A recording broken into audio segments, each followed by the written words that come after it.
Israeli ঘনিষ্ঠতায় Saudi রাজত্বের পথে বিন সালমান ঐতিহ্যের বিরুদ্ধে অভ্যুত্থান হিসেবে দেখছেন অনেক বিশ্লেষকরা। কিছু বিশ্লেষক মনে করছেন যে বিন সালমান তার দেশের জোরালো নীতি সম্পর্কে এবং আরব ও ইসলামিক কূটনৈতিক নীতিমালা সম্পর্কে অজ্ঞ।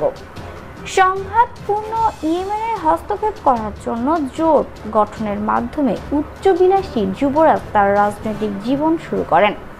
এই প্রক্রিয়ার মাধ্যমে তিনি দেশটিকে ধ্বংসস্তূপে পরিণত করতে সহায়তা করছেন। ইতিমধ্যে প্রতিবেশী এই দেশটিকে ক্ষুণ্ণ এবং করেলা মহামারী আকারে দেখা দিয়েছে। তিনি সৌদি আরবের প্রকৃতি সংস্কারক ও বিরোধী দলীয় নেতাদের বিরুদ্ধে সিংহাত্মকভাবে দমনপীড়ন চালাচ্ছেন। বিন সালমান অন্তত একবার ইসরায়েল সফর করেছেন এবং সেখানে ইসরায়েলি ও বিদেশি কর্মকর্তাদের সঙ্গে বৈঠক করেছেন। যদিও রিয়াদ ও তেল আরবের সঙ্গে মধ্যে কোনো কূটনৈতিক সম্পর্ক নেই। গত সপ্তাহে তিনি ফিলিস্তিনি ভূখণ্ড ইসরায়েলের দখলদারিত্বের স্বীকৃতি দিয়েছেন এবং ফিলিস্তিনি ইসলামী প্রতিরোধ আন্দোলন বা হামাসকে একটি সন্ত্রাসী সংগঠন হিসেবে ঘোষণা করেছেন। গত সপ্তাহে প্রকাশিত মার্কিন গণমাধ্যম দ্য আটলান্টিক এর জেফারি গোলবার্গের সঙ্গে দীর্ঘ আলাপচারিতায় সৌদি ক্রাউন মোহাম্মদ বিন সালমান প্যালেস্টাইন এবং ইসরায়েলে তাদের নিজস্ব ভূমির অধিকার রয়েছে বলে জানান। অন্য যে কোনো দেশের মধ্যে ফিলিস্তিনি অবশ্যই তাদের নিজেদের ভূমিতে বাস করার অধিকার রয়েছে।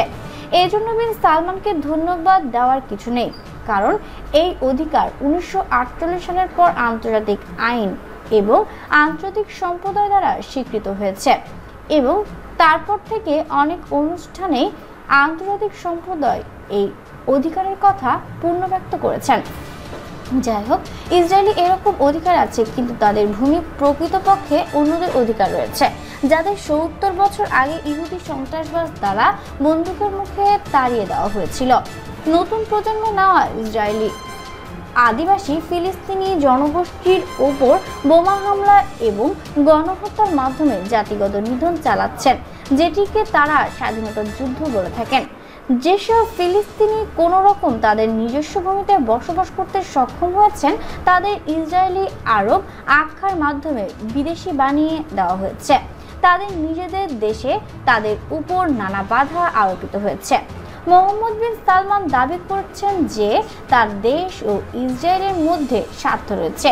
এই গুপ্ত রহস্য কি প্রকৃত সৌদি কূটনৈতিক কথা বলে? বিন সালমান এখন আর আবদ্ধ দরজার পিছনে কাজ করতে আগ্রহী নন।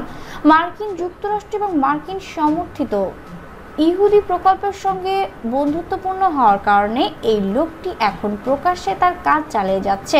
সুতরাং এই অর্থে তিনি একজন ভণ্ড নন।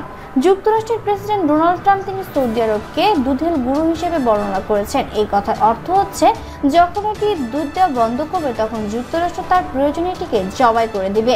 তবেও বিন সালমান ওয়াশিংটন এবং তেল আরাবির জিনিসটির সঙ্গে হাত বাড়িয়ে দিচ্ছে, যদিও তিনি এখনো পর্যন্ত তার সব কার্ড দেখানোর জন্য যথেষ্ট ক্রেজি নন বলে মনে হচ্ছে।